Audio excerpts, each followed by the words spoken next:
Hello, my name is Mallory Jenna Robinson. Join me on A Hateful Homicide, a true crime podcast dedicated to telling the stories regarding the murders of transgender, gender non-binary, and gender diverse community members in the United States and abroad. This is A Hateful Homicide. 911, what's your emergency? Yeah. A transgender woman has been shot and killed in North Baltimore. Alpha? In the U.S., trans women of color have a life expectancy of just 35 years.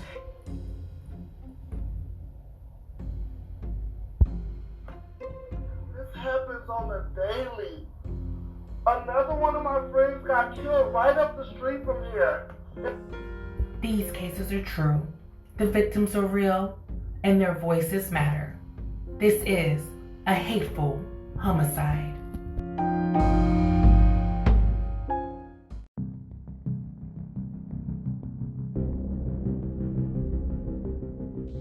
Welcome back, my audience, to Season 3 of A Hateful Homicide. It's me, your host, Mallory Jenna Robinson, and I just want to say thank you all so much for joining me today. I also want to provide some additional updates and some thanks to the amazing people and organizations and yourself who have made A Hateful Homicide possible. Oh my goodness, you all, we're in Season 3. Also, just some incredible updates to start. A Hateful Homicide is also now a Hateful Homicide.net. Yes, my audience, we officially have a website. Please go. You can catch all of Season 1 and Season 2 episodes on a hatefulhomicide.net. And then also, please feel free to go ahead and subscribe. Again, we do have our, A Hateful Homicide Instagram, as well as our Hateful Homicide Facebook. So all of these platforms are available. Follow us. And also, please listen on Apple Podcasts and Spotify. A big kudos to Apple Podcasts and Spotify for just your amazing support and visibility, as well as LATV, the Orange County LGBT Center, so many other incredible platforms who have just helped the Human Rights Campaign of Los Angeles, and many more. Thank you all so much for your continued support with raising awareness and sharing the stories of the victims of A Hateful Homicide. So, some case updates. I wanted to give you an update regarding the case of Poe Black. Right now, there is still an open investigation into Poe's hateful homicide. Remember that campsite chaos back in Season 2. So right now, they're still searching for knives. They have an active lead. We did receive a lead via our email here that I did share with the Slab City PD. So again, they are following that tip that was sent through. So thank you so much to that anonymous tipster. And then also, I wanted to provide an update regarding the murder, the hateful homicide of Carmen Guzman. Her partner, Aquan, he ultimately was released a couple of years ago, right around the time of the pandemic. So, I know in the Season 2 episode of Carmen Guzman, A Domestic Disturbance, I talked about, him being in prison, which he was in prison for quite a substantial amount of time, but he has been recently released since the pandemic. And just wanted to give you an update on those. Okay, y'all. Now, we are going to get ready to get into the first episode of the Season 3 premiere of A Hateful Homicide. This case, my audience, before I prepare to get into it, it really drew at my heart because Islan Nettles in 2013 was a 21-year-old trans woman who was a fashion design student. She was living in Harlem. And I think of myself, and I just think of the woman that she was so destined to be. And it was important to tell her story. There was a lot of delayed justice in this case. And so I strongly believe, that this is the time to give this victim a voice. So without further ado, I present to you a Season 3, Episode 1, The Hateful Homicide of Islan Nettles, 120 seconds.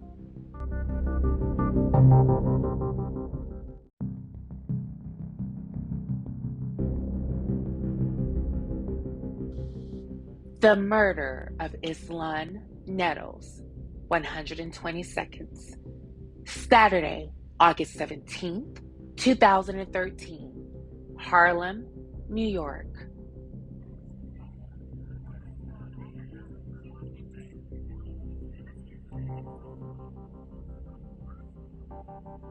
Janet Moss. I'm here today to support my living sisters who are here and the sisters who have fallen, and to speak out about the fact that trans women of color are not statistics. We are not stereotypes. We are women. We are human beings. We're beautiful, brilliant, brown, and that we deserve better. And I think that we're demanding better.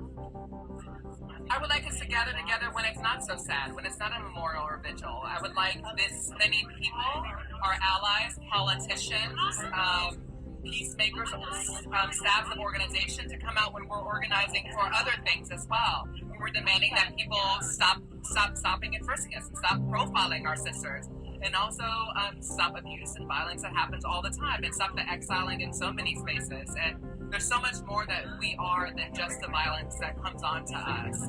Javon Martin. I'm out here because a trans sister of mine was slain right down the block from here, and we need to stand up for our rights.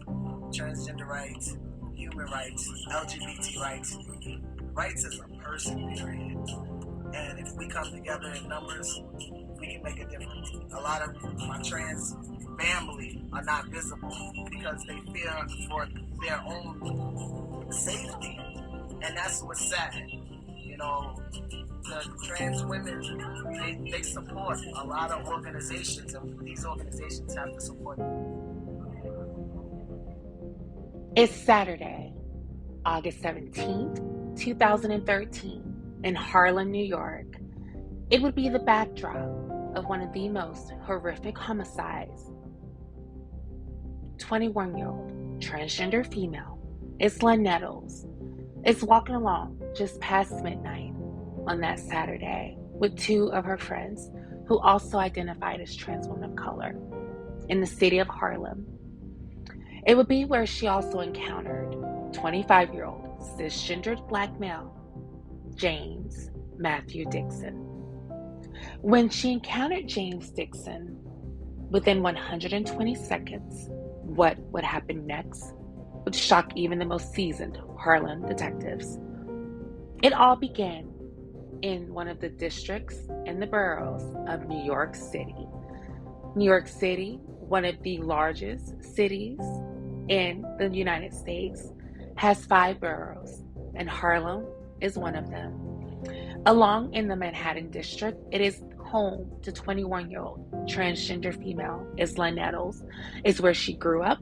It's where she began her young life. And it's unfortunately where it would be cut short, where the hateful homicide would be bestowed upon her by that of 25-year-old cisgendered male James Dixon. Now, what happened, my audience, and thank you all so much for joining. It's so good for you all being here. Welcome, welcome, welcome to this episode, the first season. Oh my goodness, season 3, first episode. And we have all of this incredible information to share with you all regarding the hateful homicide of Islan Nettles. Again, 120 seconds of this encounter, and unspeakable things will begin to happen to this beautiful 21-year-old inspiring fashion designer, fashion student, intern. And so a lot of great information to tell you about Islan Nettles.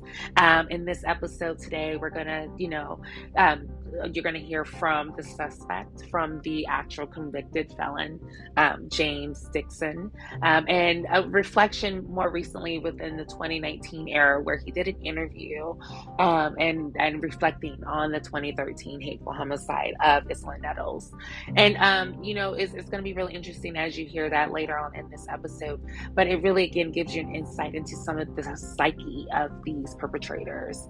And it's a very common thing that we've heard in season 1, as well as season 2, right? This trans panic defense, this defense where individuals will react in such a way that when they do not know that someone is trans, that they react violently.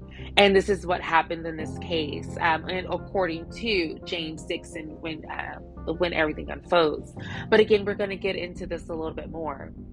So let's delve into this case, my audience. It's Saturday, August 17th of 2013.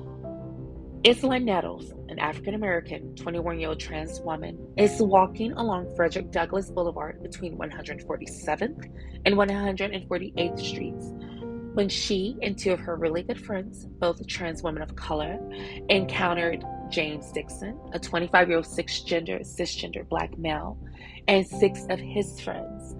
And within 120 seconds, these 2, where they would have this, what seemed to be initially this innocent exchange, would ultimately lead to Islan clinging to life. James sees Islan walking down 104th East 8th Street. He sees her, he goes up to her, innocently enough, he flirts. The 2 hit it off. And within 120 seconds, one of James's friends becomes suspicious of Islan and her friends. Just 2 minutes. And he blurts out, "These are trans women." When James Dixon heard his friend Paris Wilson, 20-year-old cisgendered male, blurt this out, he then begins to assault 21-year-old trans female Islan Nettles. He grabs her, he looks at her closely, pushes her onto the ground, the pavement, where she hits her head. And if that wasn't enough, then he jumps on top of her and beats her, has his fist balls, and gives her over 10 vicious blows to her body. And then he gets up and he flees along with his 6 friends. Islan and her two friends both have also been attacked, but not as viciously and not as hatefully as Islan, who is now unconscious on the Frederick Douglass Boulevard in Harlem, New York. Her friends call 911, and the Harlem Police Department immediately comes out to the area. Islan is rushed to the Harlem Medical Center, and she is placed in a medically induced coma due to the amount of swelling around her brain. The detectives on the scene wanted to know what happened. They interviewed Islan's friends, who shall remain anonymous. They interviewed her, both of them, and they wanted to know what happened. They have this bloody evidence on Frederick Douglass Boulevard. They want to know, how did this encounter take place? And the friends tell Detective John Schwartz of the Harlem Police Department that they were walking. They had just came back from, hanging out with some friends. They had just, been enjoying their day. It was, a few minutes after midnight, and they were just heading home. And so, they're all walking down Frederick Douglass Boulevard when all of a sudden they get a, "Hey mama, you looking good, shawty, what's up?" And when that happens, like a lot of 20-year-olds, right? Some of us identify as 20-year-olds, young adults. I certainly did, And I can recall, the flattery, right, that you have in being validated as within your femininity, within being a woman in that womanhood.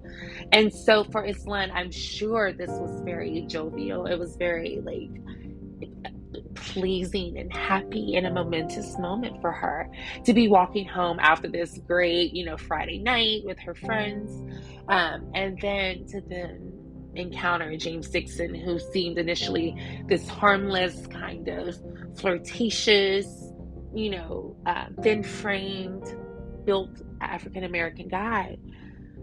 He puts on the charm. She smiles. He smiles. And innocently enough, that should have been the end of it. But when Paris Wilson became suspicious, and when he blurted out that his suspicions included these women identifying as trans, James Matthew Dixon wasn't having it. And him, in his mind, felt that his manhood had been challenged. So what does he do? He attacks the closest trans woman in the group to him. And that was Islan, the one who he had been flirting with, the one that he felt had caused him to now possibly be questioned. And all of this led to this compulsion, this suspense of build-up tension within 120 seconds, my audience, of James Dixon grabbing this beautiful, thin-framed 21-year-old fashion design student, taking her body, slamming it into the pavement, bashing her head into the wall, into the concrete streets.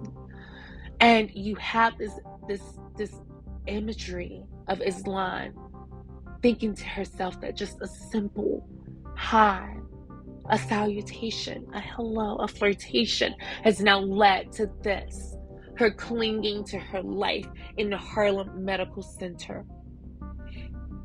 And as we get a little bit more into this case, I want to take a moment and shift over, into exactly, Islan Nettles and who she was, this beautiful, incredible trans woman who is just, so full of life and energy and enthusiasm. And to know that this was cut so heinously, so easily, for simply just being herself. It's, still one of those things that you just cannot wrap your head around. Islan Nettles was born in 1992 to Dolores Nettles. And she was just an incredible daughter and sister and friend and granddaughter. And, in 2013, my audience, Islan Nettles was really at the top of her game. She was thriving. She was working at a Medici fashion house, and she worked there, taking photos. She was learning the ropes.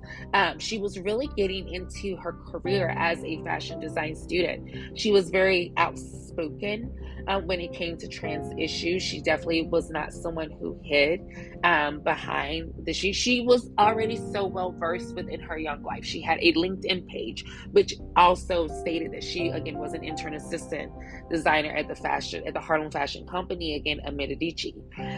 She also not only did that, but just to give you an idea that early on within her middle school years, she stated that, quote unquote, fashion became a definite decision for my life after my first show with my hand-designed garments in high school at the 11th grade. So, she has done a lot of things. She also, again, served as an assistant photographer and fashion instructor at the Harlem Children's Zone. She also took classes at the New York College of Technology and attended the Bread and Roses Integrated Arts High School in Harlem. And, the neighborhood where she grew up at, it was relatively LGBTQ friendly enough. She would go and work out at the Nutritive Fitness Studio, and a really good friend of hers, the owner of Nutritive Fitness Studios, Dayan Jennifer, can recall Islan and just thinking so highly of her and how bubbly she was and how she would always come in and show her different sketches and her different designs. And to know that just within 5 minutes of after midnight on August 17th of 2013, she meets James Dixon. And within 120 seconds of that conversation, she's now clinging to life on the ground while he's run off. And so, my audience, as we continue to go through this case, I now want to give you an idea of what began to unfold within this case after the hateful homicide on August 17th of 2013. So we have Islan Nettles, right, who is now in this coma at the Harlem Medical Center, clinging to life. Her mother, her family, all of them are at her bedside. Then you have James Dixon, who is out roaming the streets of Harlem trying to get away and evade authorities. So let's see exactly what's going on, my audience. Transgender woman in Harlem, Islan Nettles, was called names and then beaten. She died a few days later, but now a man faces manslaughter charges in her death. Eyewitness News reporter Darla Miles is at the courthouse in Lower Manhattan. Darla? Sade, Diana, this afternoon in Lower Manhattan, James Dixon pled not guilty to felony manslaughter and assault charges. But shortly after that, prosecutors said he actually confessed to the assault a year and a half ago. Prosecutors say 24-year-old James Dixon actually confessed to the assault of Islan Nettles shortly after the incident back in 2013. However, an indictment was just unsealed Tuesday afternoon in Lower Manhattan on 2 counts of felony manslaughter and 1 count of felony assault. His family was there to show support. It's been an 18-month-long complex murder investigation that left Nettles' mother unsettled when we spoke to her on the 1-year anniversary of her daughter's death last August. I'll forget, but I'll never forget when you go and relax after a day or two. I can't. It's still remember me so funny. Investigators say the 21-year-old fashion design student was walking with 2 other transgender women, 147 and 8th Avenue in Harlem in August of 2013, when they were approached by a group of 7 men. They say Dixon got into an argument with Nettles, punched her with a closed fist, knocking her unconscious. They then say he continued to punch her as she lay unconscious, bashing her head into the concrete. Right after the incident, police arrested a 20-year-old man, but those charges were later dropped. In court Tuesday afternoon, prosecutors said Dixon went to that man's apartment, telling him that he planned to take responsibility for the assault. That's when the mother of the original suspect accompanied Dixon to the 32nd precinct. A year and a half later, Dixon now faces the court. So again, lots of twists and turns in this case this afternoon. Prosecutors also said one of the original challenges with this case is that the original person arrested, that original suspect, bears a striking resemblance to Dixon. Now, Dixon is again being held without bail, but his attorney can make an application for bail at a later time. He'll be back in court on March 19th. Reporting live in Lower Manhattan, Darla Miles, Channel 7 Eyewitness News. So, my audience, as you could hear, just several days after the hateful homicide of Islan Nettles, James Dixon goes into the Harlem Police Department and turns himself in. He has a story to tell. He tells Detective Schwartz that when he encountered Islan Nettles, he saw what he stated, quote unquote, a beautiful woman. When his friend Paris Wilson disclosed that Islan Nettles and her friends were trans, he was already intoxicated, inebriated, high on drugs. It was Friday night. He had been hanging out with 6 of his friends in Harlem when all of a sudden they saw some women.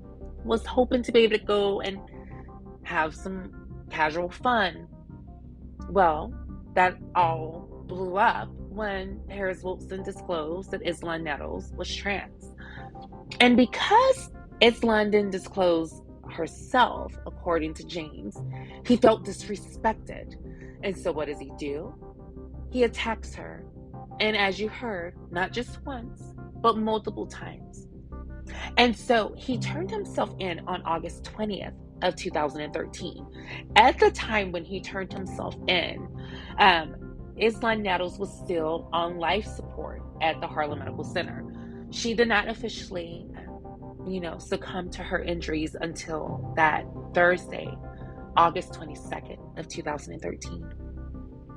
And so now you have this time frame of the 17th, the 20th, and the 22nd of where Islan is brutally beaten just 5 minutes into midnight. Then you have her clinging to life for 5 days. Within those 5 days, you have James Dixon, who ultimately decides to turn himself in.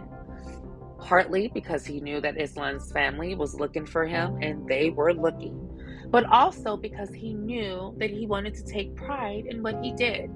He felt honored in the fact that he had committed such a vicious and ferocious attack on such a beautiful and innocent woman who did nothing but other than say hi back to him. Remember, he initiated the conversation. So my audience, as we continue to go through this case, I just want to give you a little bit more context. When he turned himself in, James Dixon was released. And even after, Islan succumbed to her injuries on August 22nd of 2013, it still wasn't until March 4th of 2015 when he would officially be indicted on manslaughter charges. And this was because of the fact that, there was this element of a panic. And this is something, again, that we've talked about a bit.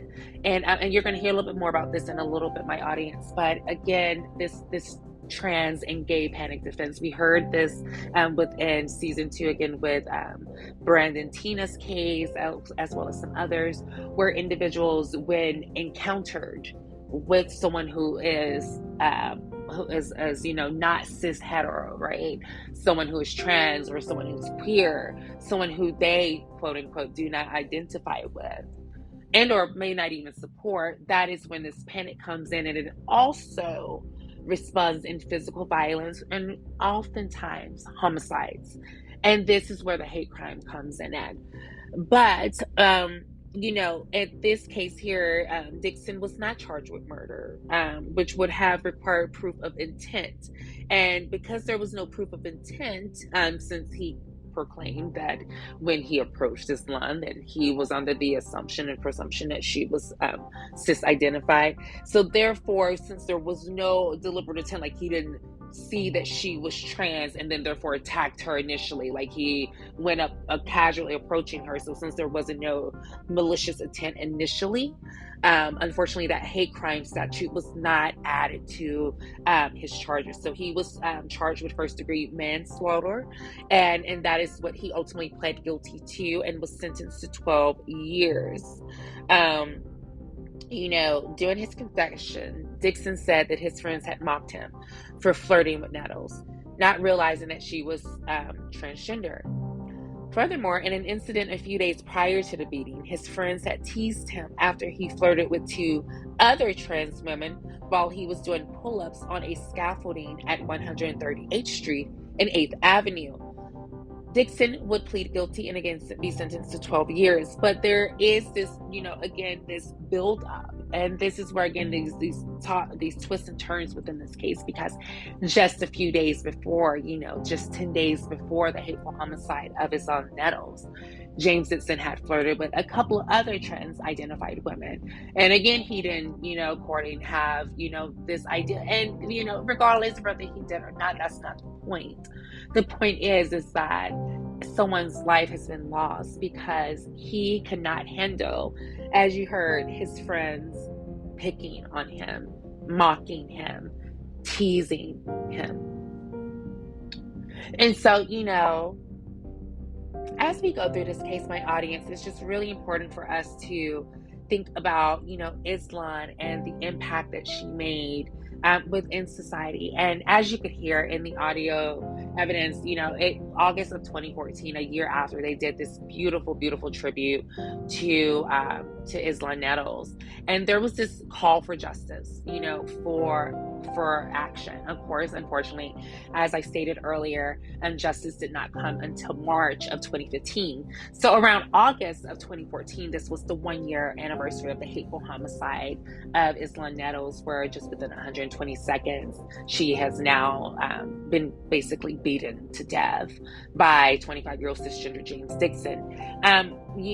There was still this call to action and call to justice because he had already confessed 3 days after the hateful homicide. So the fact that he hadn't been indicted yet and all of these things at this time, Dolores and her family wanted justice and was demanding that. The mother of a transgender woman who was beaten and died 1 year ago.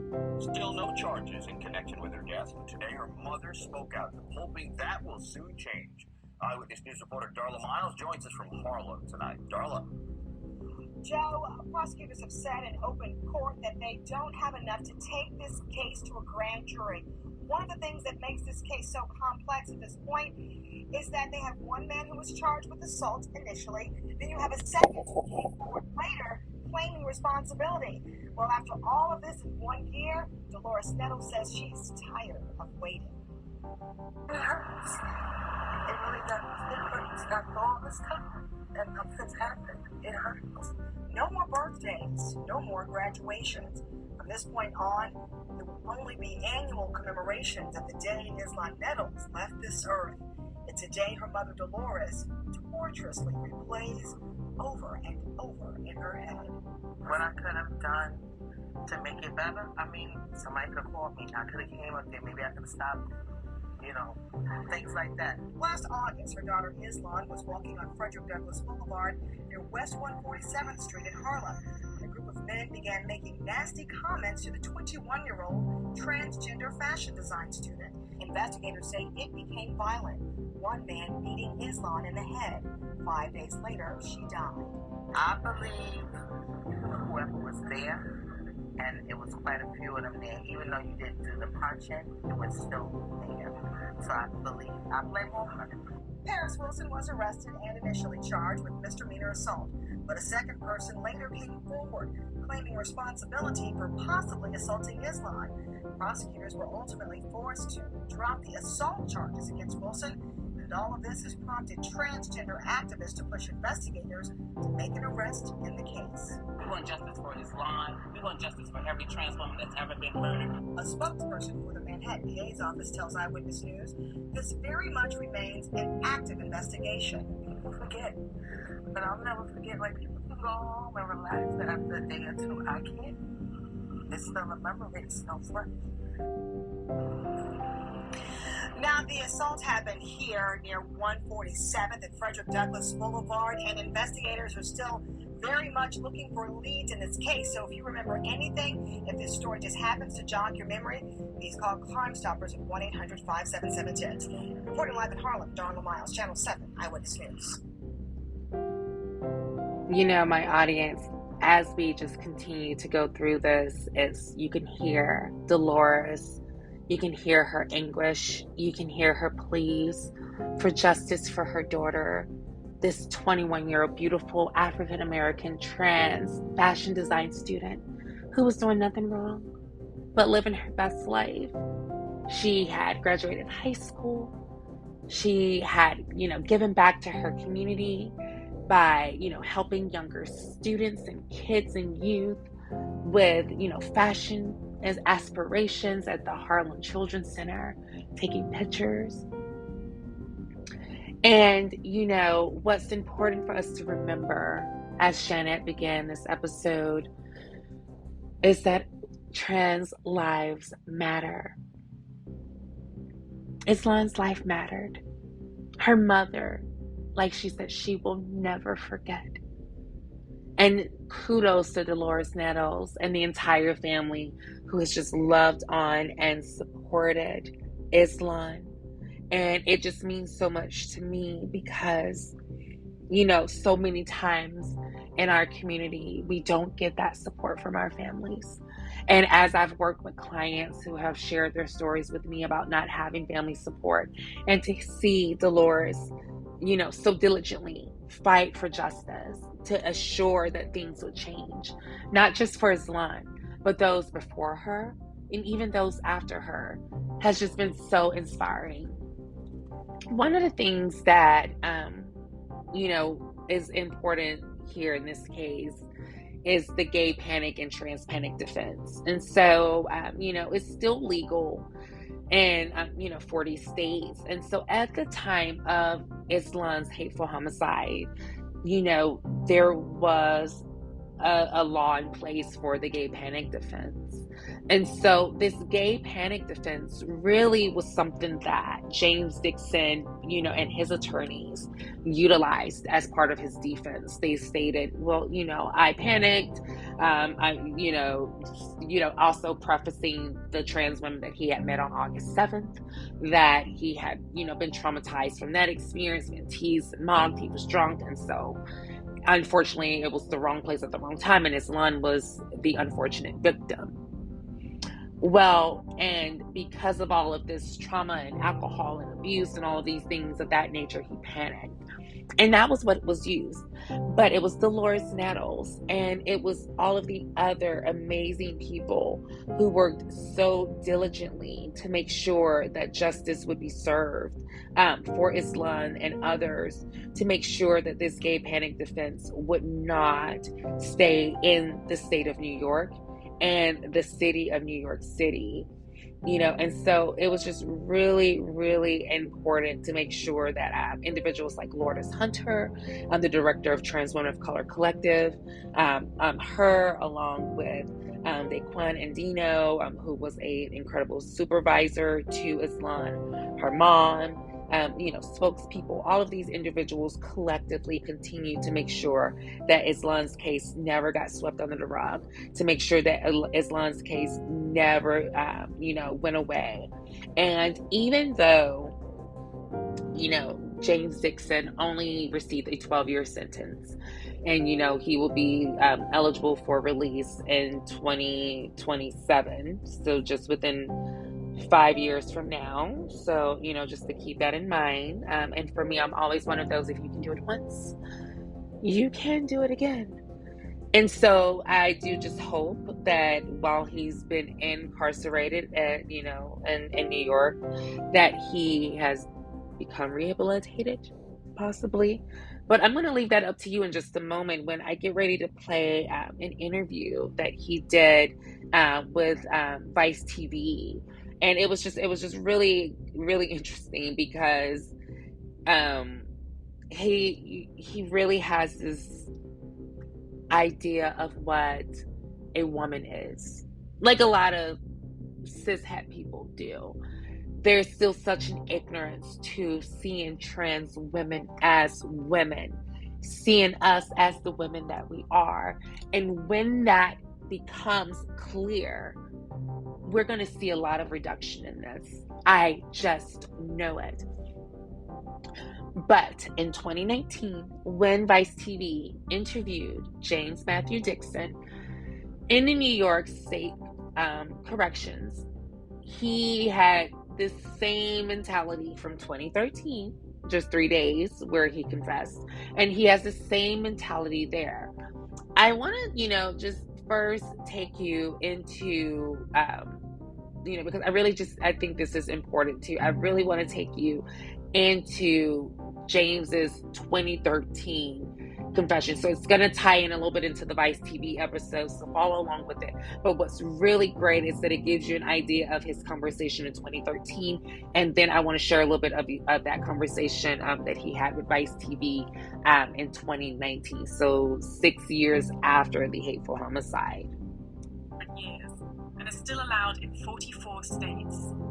Dixon's case brought attention to it, but when we met with him first time, across the street, thinking that 2 people were female from State Road, and we engaged in conversation. And I guess a friend of mine was like, realized, that was a guy instead of a girl, and he yelled out, when it was. As I pushed away, trying to leave, I guess he must have pushed back, while I was strong. So I got enraged, then I attacked. The punches knocked Nettles over. She fractured her skull and her eye socket. At a hospital, she was declared brain dead, and days later, she was taken off life support. To me, it just sounded like it was something that he just came up with, Or maybe you did know she was trans, and maybe you did like her, and maybe you just didn't like the fact that your buddies didn't think that was cool. But you'll have a lot of straight men that'll fetishize trans women and want to have sex with them and want to do these things behind the scenes or late at night or behind closed doors. I wanted to turn out to be a hate crime. I don't go around gay bashing people. I don't care about what they do. But I just didn't want to be fooled because it took a lot of my listing. Dixon wasn't charged with a hate crime, though Islan's mother campaigned unsuccessfully for that.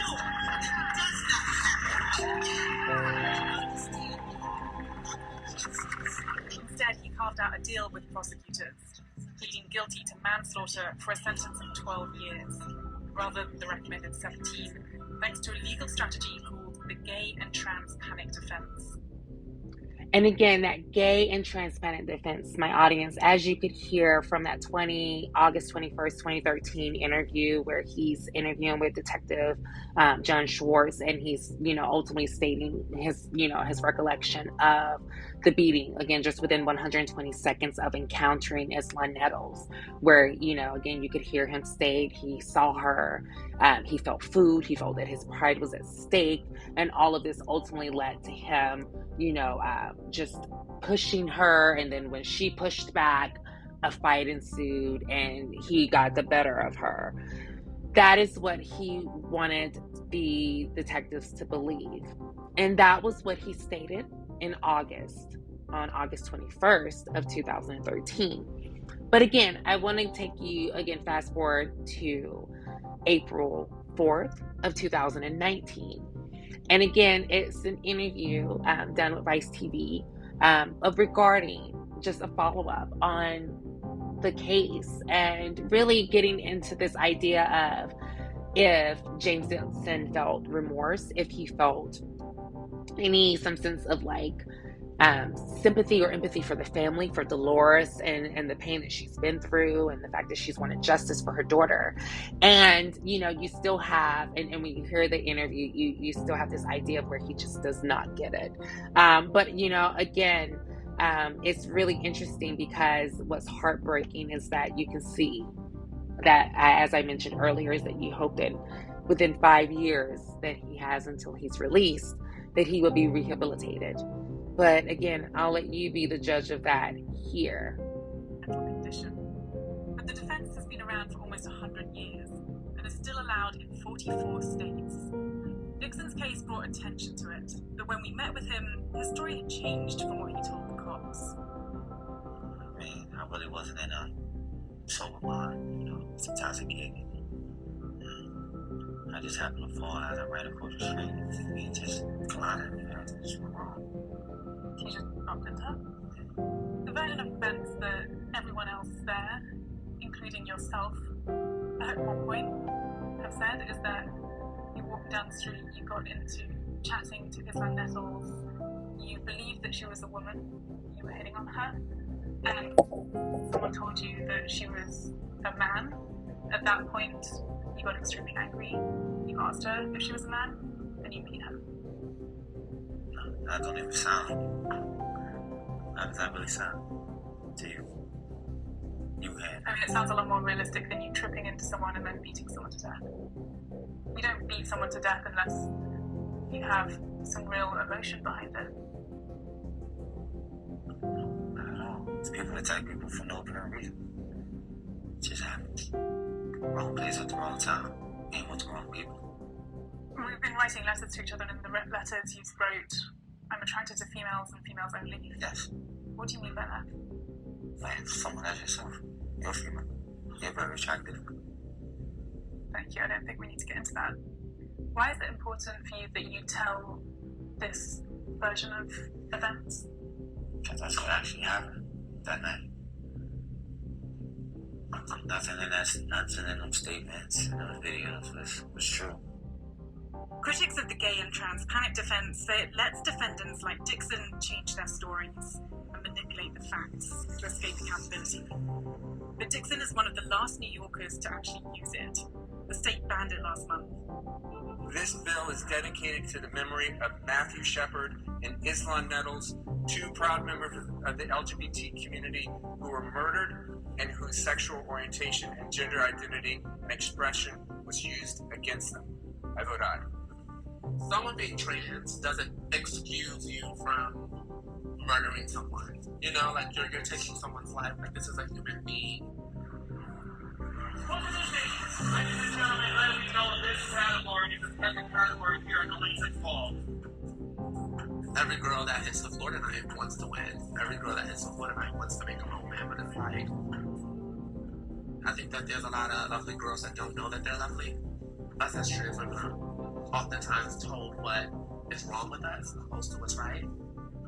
And we hear it a lot from family or or friends or even other trans women, you know, what's wrong with you? What don't you have? Or, you know, instead of embracing what you do have and what's right about you.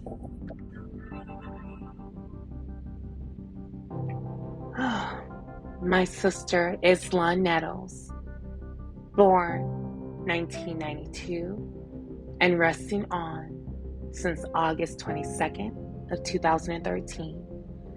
We remember you, love bug. Yesterday, today, tomorrow, forever, and always. Oh, my audience, thank you all so much for tuning in to Season 3, Episode 1 of A Hateful Homicide. My name is Mallory Jenna Robinson. Please follow us on Instagram at A Hateful Homicide. You can follow me at Mallory Jenna 90. Please check out our website at ahatefulhomicide.net. We are now in Season 3. There's a lot of more incredible episodes and a lot of more victims' voices that we're going to be sharing. Please continue to follow us on Facebook, share our stories, and again, thank you all so much for your continued support, and I hope you enjoy the rest of your day. Thank you.